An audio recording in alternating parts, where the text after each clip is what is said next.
অমর একুশে ২৬-এর ইনিংস জয়ের বার্তা দিল। অমর একুশ মানে তৃণমূলের কাছে এক উদ্দামতা উন্মাদনার দিন। এই দিনটি শহীদ দিবস হলেও তৃণমূলের তরফে এটাকে শপথ নেওয়ার দিন হিসেবেও চিহ্নিত করা হয়। এই দিনে ১৯৯৩ সালে কলকাতার রাজপথে ১৩টি তরতাজা প্রাণ পুলিশের গুলিতে লুটিয়ে পড়েছিল।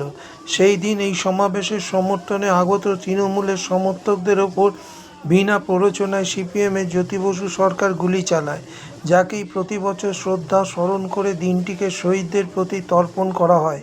এদিনের পাহাড় থেকে মোহনা ৮ থেকে ৮০ মানুষের মাথার ভিড়ে ছাপিয়ে যায় গোটা ধর্মতলা চত্বর। প্রতি বছরের ন্যায় এবারেও তার অন্যথা হয়নি। মঞ্চে এদিন অনেক বক্তাই বক্তব্য রাখেন, কিন্তু সবার নজর ছিল বাংলার মুখ্যমন্ত্রী কী বলেন সেই দিকে। কারণ আক্ষরিক অর্থেই এবারের শহীদ দিবসের মূল যে বিষয়টি আলোচ্য ছিল তা হলো রাজ্যের বাইরে বিজেপি শাসিত রাজ্যগুলোতে বাংলার বাঙালিদের ওপর অবর্ণনীয় অত্যাচার, যেখানে কেউ বাংলায় কথা বললেই তাকে বাংলাদেশি বলে দাগিয়ে দেওয়া হচ্ছে। বহু বাঙালি পরিযায়ী শ্রমিককে জোর করে ধরে বাংলাদেশে পুশব্যাক করা হচ্ছে। কাউকে কাউকে মাসাধিককাল বিনা বিচারে আটক করে রাখা হচ্ছে, যা নিয়ে স্বাভাবিকভাবেই ক্ষিপ্ত এই রাজ্যের বাঙালিরা কতটা রোষে ফুঁসছে তার আন্দাজ পাওয়া গেল ধর্মতলার এই বিশাল সমাবেশ চত্বরে, যেখানে ধর্মমত নির্বিশেষে সবার একটাই শপথ, ২০২৬-এ বিজেপিকে বাংলা থেকে বিতাড়িত করা চাই।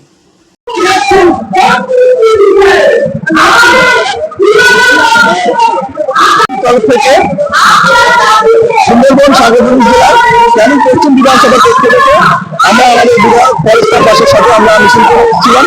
আরো ছিল প্রচুর এত ভিড়ের মধ্যে ছিটিয়ে গেছে আরো আজকের এই সমাবেশ থেকে কি আশা করছেন, দিদির কাছে কি বার্তা চাই? আমরা এখান থেকে এসেছি দিদির থেকে বার্তা নিতে যে আগামী দিনে আমাদের সংগঠন কিভাবে এগোবে, আমরা কি করে দিদির জন্য আরো লড়াই করবো, আমাদের বাঙালিদের রক্ষার্থে বাঙালিদের সম্মান রক্ষার্থে দিদি যে নির্দেশ দেবে সেই নির্দেশে অনুযায়ী আমরা লড়াই করবো।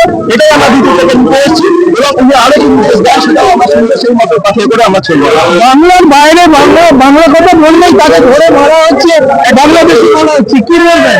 এটাই তো বিজেপিদের একটা বাজে চক্রান্ত। বাঙালি মানেই তাদের কাছে একটা শত্রু হয়ে দাঁড়িয়েছে, বাঙালি মানেই তাদের কাছে দেশদ্রোহী ভাব দেখাচ্ছে। কোনো বাঙালি আমি বাইরে যাই আমাকে দেশদ্রোহী তকমা দিয়ে দেবে, বাঙালি শুধু তকমা দিবে, অথচ আমার এখানে জন্ম সার্টিফিকেট, আমার ভোটার কার্ড, আধার কার্ড, আমার বাবা মা পূর্বপুর সবাই এখানে যাচ্ছে।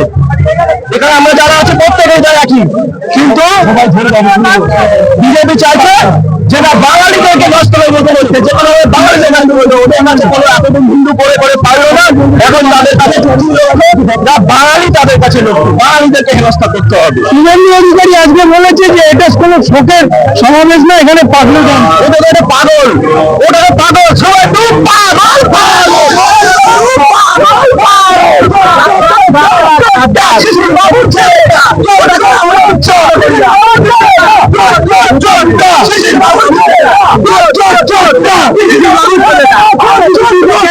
তৃণমূলের কি ক্ষমতা,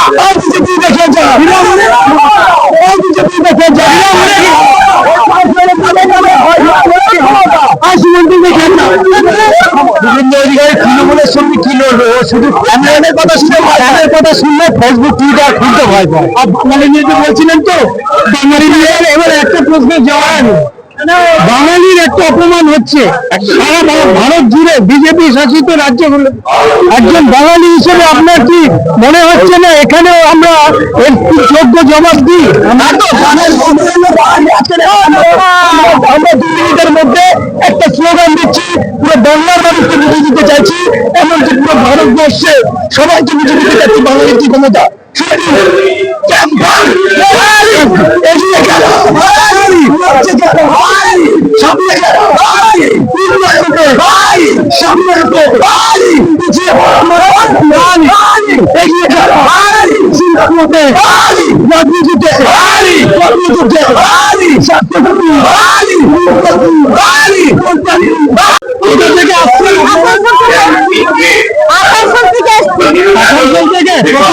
আসা হয়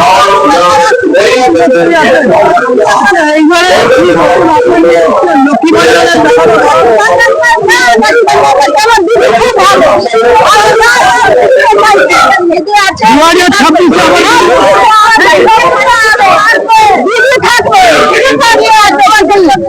আপনার নাম?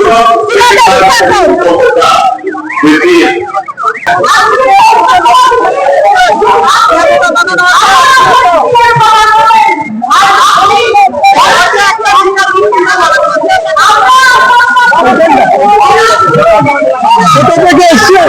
আমরা উত্তর দিনাজপুর থেকে আসছি, গোয়ালবহর ওয়ান থেকে, গোয়ালবহর বিধানসভা। প্রতি বছরই আসা হয়?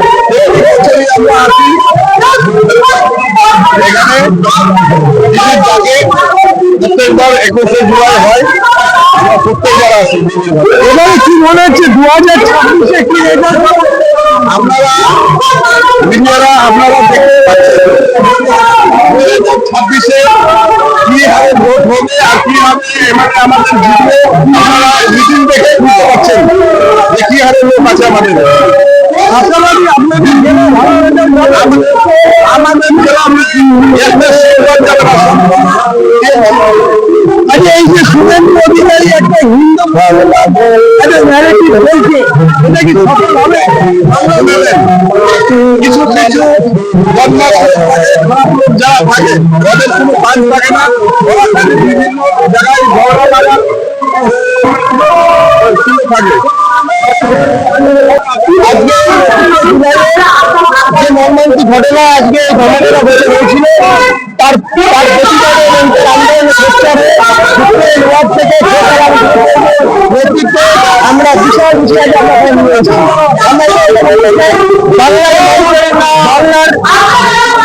জনগণ, বাংলার মহিলারা নববন্ধনের হাতকে শক্ত করেছে। আগে এই তারিখ 2026-এর সিদ্ধান্ত আছে, তার আগে আমরা এটা বলতে চাই যে বাংলায় কোনো দ্বিতীয় শক্তি নেই, বাংলায় একটাই শক্তি, নরেন্দ্র মোদীর লড়াই, নরেন্দ্র মোদীর আগ্রহ, নরেন্দ্র মোদীর ভাবনা। তাই এই ভাবনা সামনে রেখে আগামী দিনে 26 ইলেকশন আমরা বলতে চাই, আমরা 250 অনেক আমরা সিট নিয়ে দেখিয়ে দেবো যে বাংলা থেকে কোনো বিজেপি, কোনো সিপিএম, কোনো কংগ্রেস না, বাংলায় একটাই শক্তি, নরেন্দ্র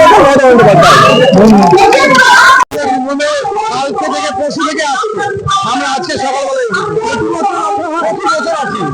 আচ্ছা, এই যে বছর একটা নতুন নীতি তৈরি হয়েছে, বাংলায় কথা বললেই বাঙালিদের ওপর নানান জায়গায় সঠিক ইস্যু, যেভাবে বিজেপি শাসিত রাজ্যগুলোতে আমাদের যারা বাঙালি আছে, যারা বাংলা ভাষায় কথা বলে, তাদের প্রতি যে হেনস্থা করা হচ্ছে, এটা মমতা বন্দ্যোপাধ্যায় এর বিরুদ্ধে আওয়াজ তুলেছে এবং আমরা সকলে তৃণমূল কংগ্রেস কর্মীরা এই হেনস্থার প্রতিবাদে, বাঙালিদের হেনস্থার প্রতিবাদে আজকে আমরা সব জায়গায় আন্দোলন করেছি। আজকে 21শে জুলাই আমরা এই বাঙালি বিরোধী শক্তি যারা আছে, বিশেষ করে বিজেপি, তাদের বিরুদ্ধে আজকে আমরা আওয়াজ তুলব।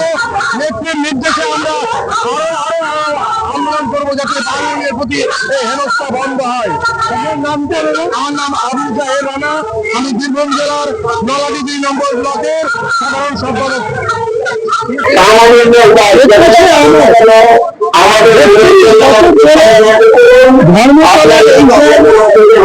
একই নাগারে একইভাবে এই দিনটি পালন করা হয়।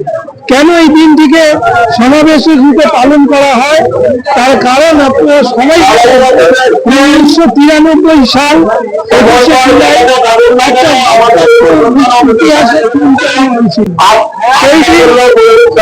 সরকারের বর্বর আক্রমণে 13 জন যুব কংগ্রেস কর্মী প্রাণ হয়ে গেছিল এই ধর্মতলার বুকে।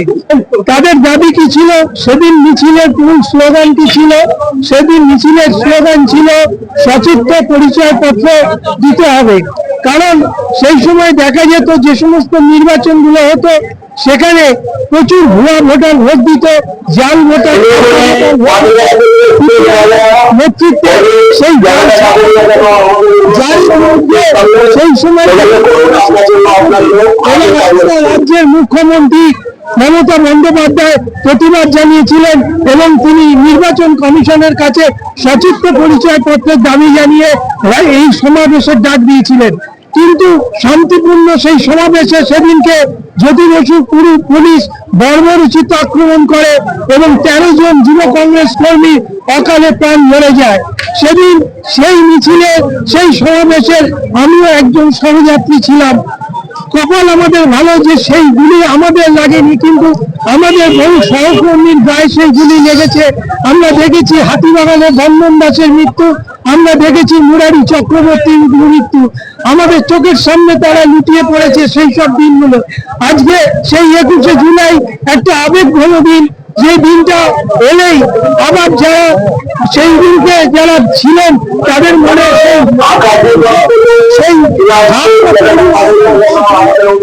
এবারে শহীদ দিবসে